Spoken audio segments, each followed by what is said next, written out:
Sa laro ng buhay, lahat tayo naghahangad manalo.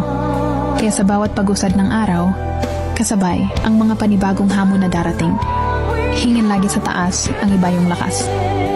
Upang matagumpay mong lampasan ang bawat pagsubok, kasi ang buhay di kailanman. Ipinangakong maging madali, ngunit ang pangako ng Diyos, sasamahan ka niya sa bawat mong laban. Kaya para sa pangarap, dapat wag mapagod. Remember that life is the most difficult exam. And you know what, many people fail because they try to copy others without realizing that everyone has a different test paper. At kung sakaling saan ka man, dalhin ng iyong mga pangarap, baunin mo lagi ang respeto at pakikisama.